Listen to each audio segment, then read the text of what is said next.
Hey there, this is Deanne. I can't believe I'm actually recording a video.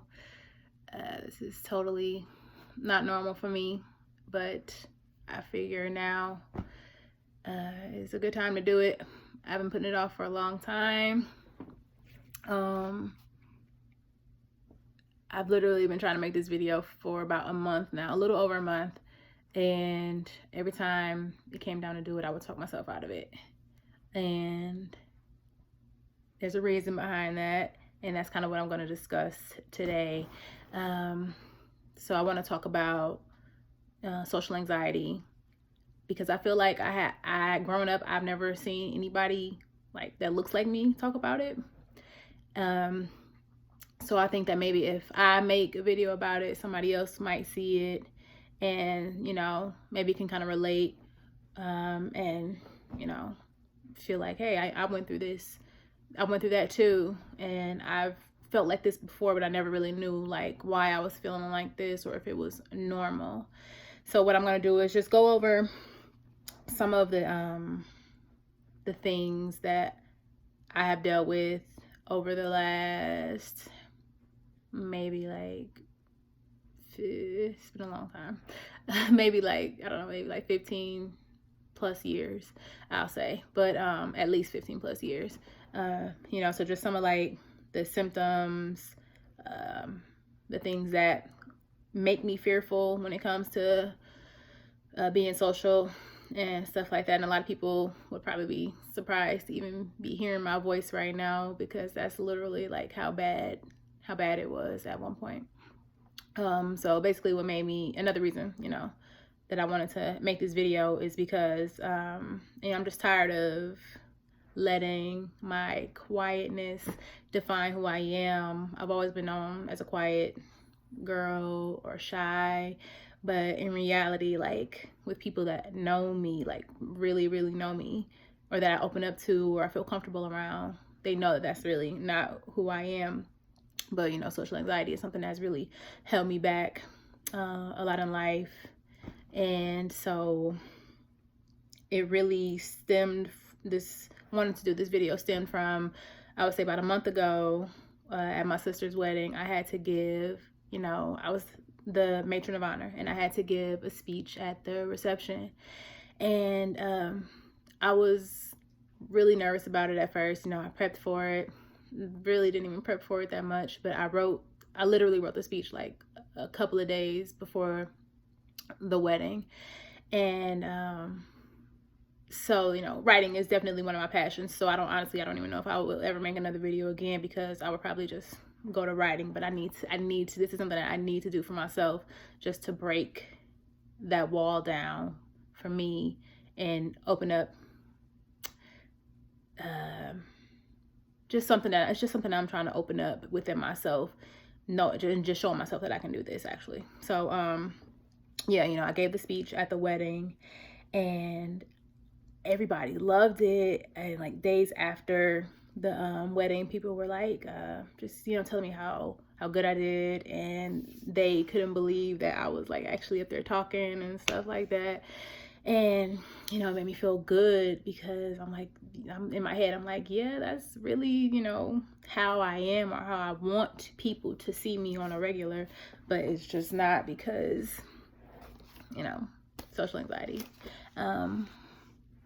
So basically, I'm going to get into it now, because I don't want this video to be super long, because my kids will be home very soon. So basically, social anxiety, a little overview of what it is, or description. It's everyday interactions cause significant anxiety, fear, self-consciousness, and embarrassment, because you fear being scrutinized or judged by others. So that's something that I've dealt with, like I said, for at least 15 plus years, just being fearful of having to interact with people. I've missed out on a lot of events, parties, and stuff like that, simply because I was scared.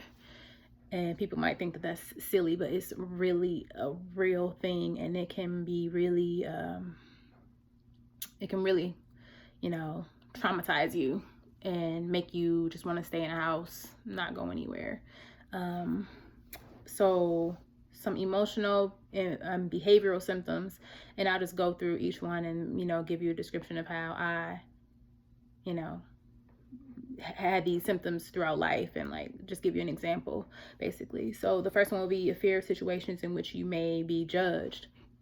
So a lot of times speaking in front of people, I would never do that. Like even me doing this video, my heart is racing and I'm super nervous, and it's probably showing right now, but my heart is literally racing. So that's another reason why I want to do this. I have to break out of this fear feeling, and that's how I know I'll be able to move on to the next thing in my life, because I'm showing myself, you know, basically that I did it.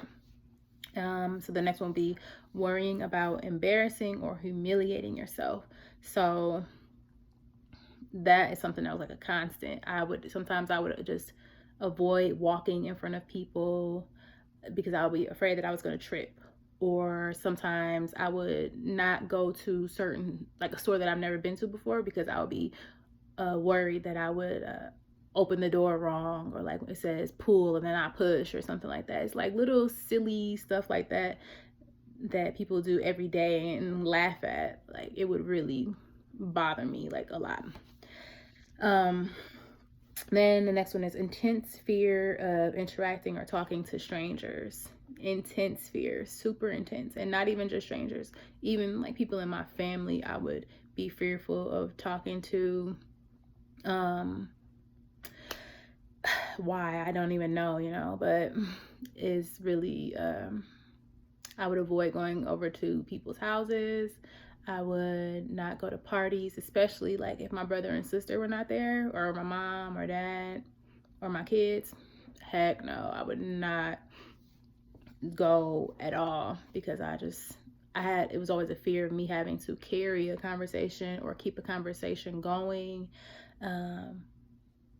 Like complete silence really bothered me. Like if I went to someone's house and it was just completely silent, I would be driving myself nuts in my head, like trying to think of like stuff to say, and then it would just make me want to avoid those type of interactions at all. And so but it was really kind of hard for me to have an intense fear of talking to people, because I worked in customer service at a grocery store for so long. So that's one of the things that I feel like helped me to you know, kind of get over a little bit of the social anxiety.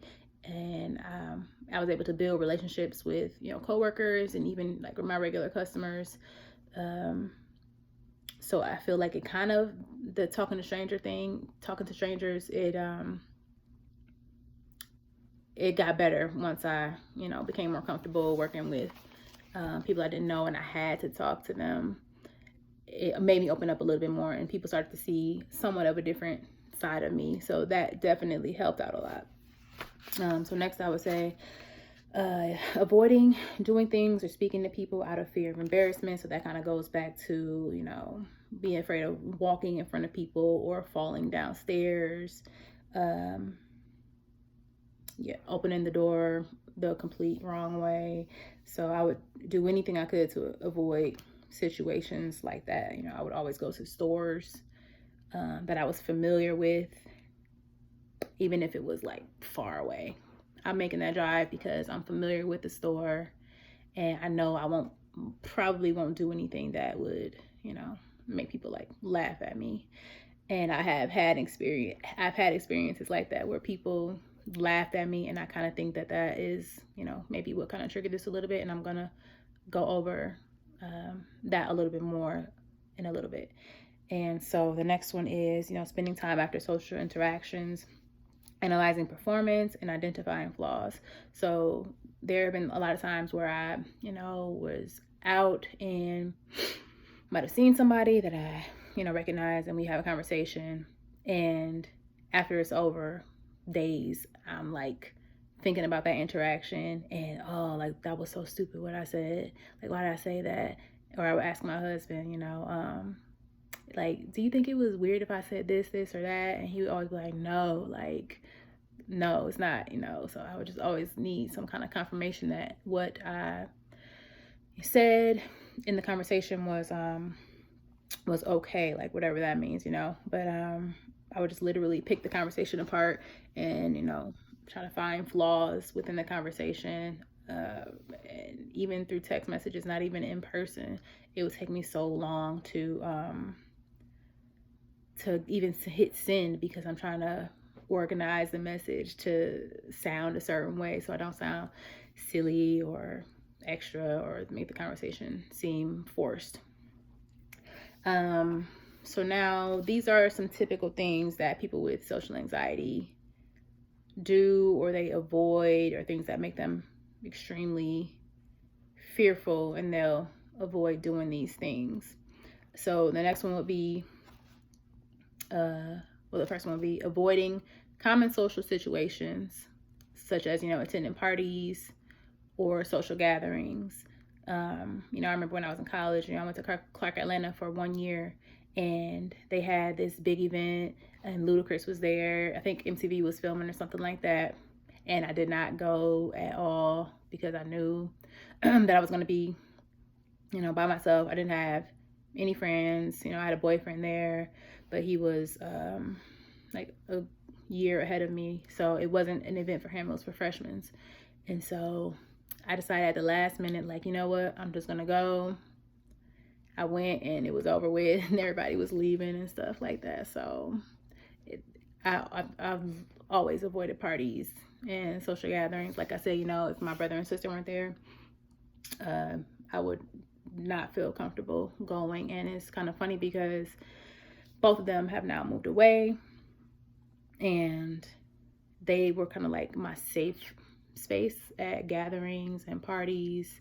And my kids definitely are a safe space, but I can't just hang on to them at adult parties and stuff like that. So once they moved away, it kind of gave me like even more anxiety, like, oh my gosh, now I'm gonna have to go to these parties and stuff, potentially by myself. My husband will go too, but he's like complete opposite of me. So he'll talk and wander off and have these other conversations with people, and then I'm just left there sitting there like, oh, okay, like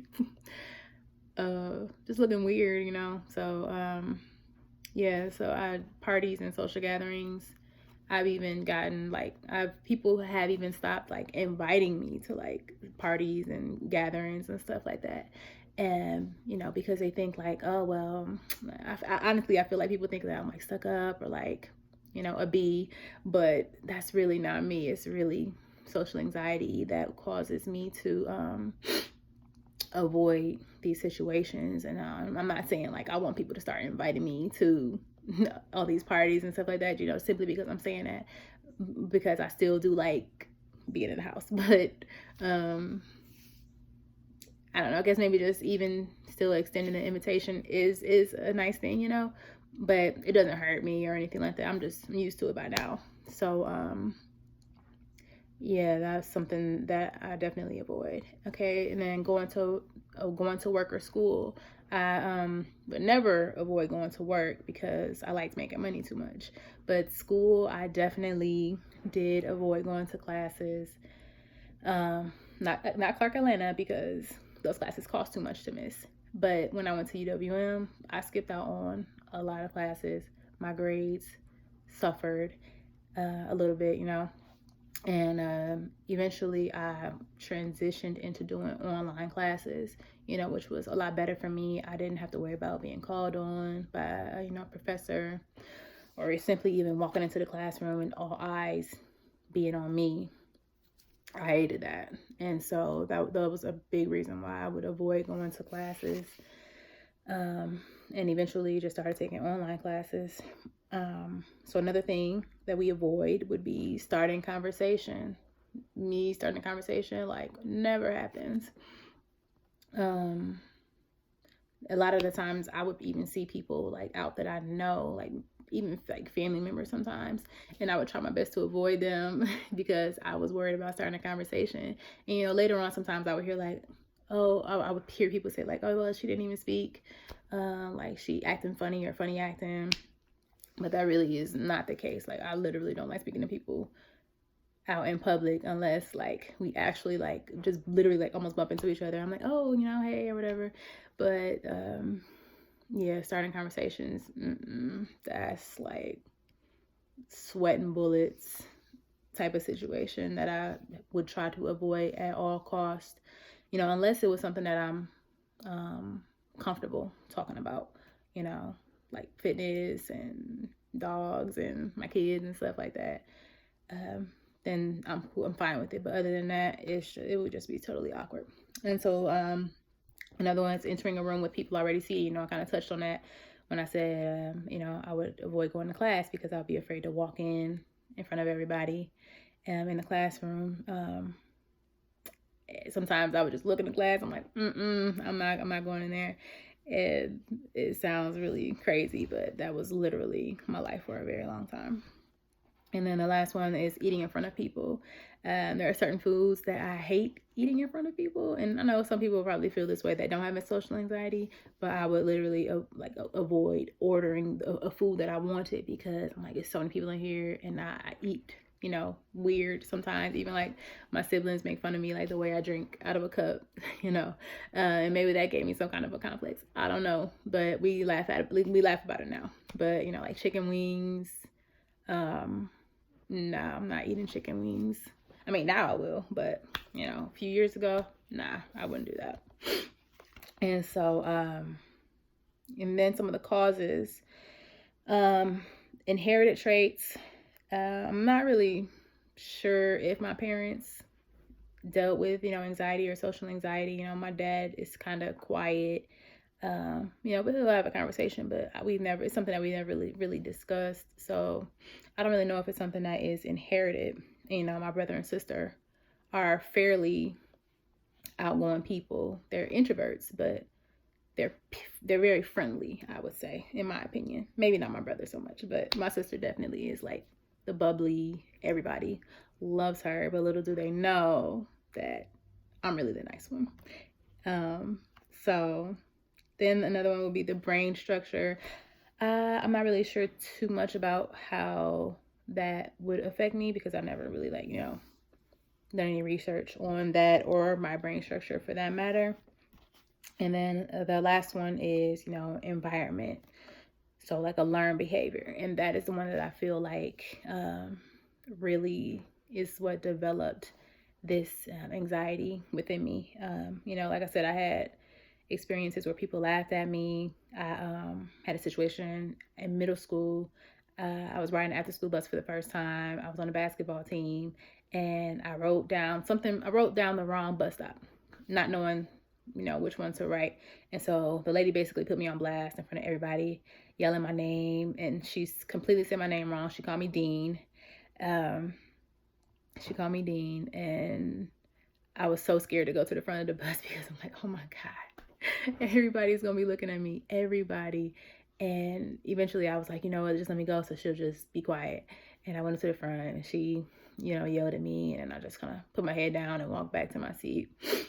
And the other incident was I was getting off the bus in middle school, and there was like this little ditch, but it was like covered in grass.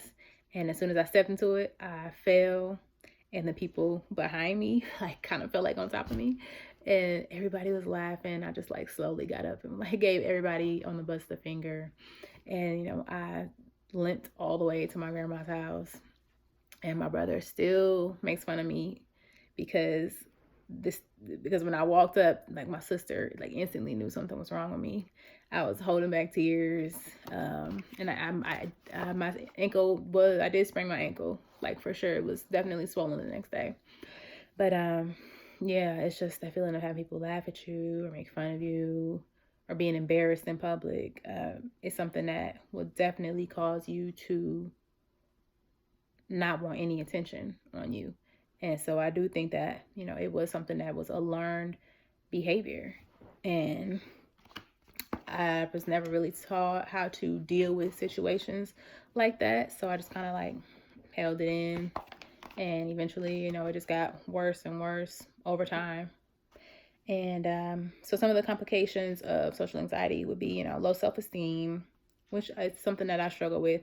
And I actually, just started therapy, a week ago. And so it's something that we're trying to discuss. So we're just getting to the basics of how to deal with the anxiety, you know, how to build my self-esteem in situations like that. And then the next one would be trouble being assertive. That's definitely something that I've dealt with, you know, going out in public places or where somebody is, you know, giving me a service, you know, I'll be quiet instead of, you know, speaking up in certain situations. But I definitely have gotten a lot better at that. Substance abuse. So that is something that I definitely struggle with. Like if I knew I was going out, I would drink to, you know, kind of overcompensate, to compensate for me not speaking. So I knew that if I'm drinking, okay, it's going to make me talk more and be more of a people person. So I would overdo it and I would end up, you know, either getting sick or not remembering what, you know, transpired the night before. And so that's kind of like why, one of the reasons why I'm actually taking a break from alcohol right now. You know, I'm just trying to navigate through, you know, this whole anxiety thing, social anxiety. You know, it's another reason like why I said I'm going like to like therapy and stuff like that, just so I can learn more about it, learn more about myself and how I can break out of this shell that I was put into, you know, for whatever reason, you know. So I would say that, you know, some of the things that have helped me to open up more and be more of, I would say less than my social anxiety would have to be, you know, just doing things that make me uncomfortable. Me doing this video is making me uncomfortable, but I know that once I do it, I'm going to feel better.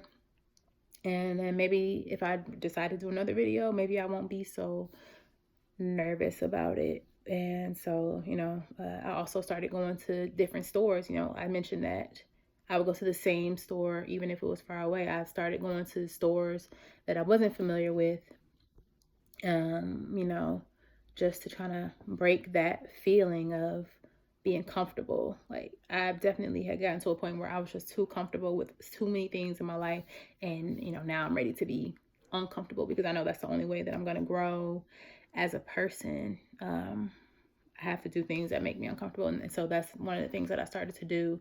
And, you know, I'm a dog sitter as well. And so that is another thing that has helped me tremendously with talking to strangers.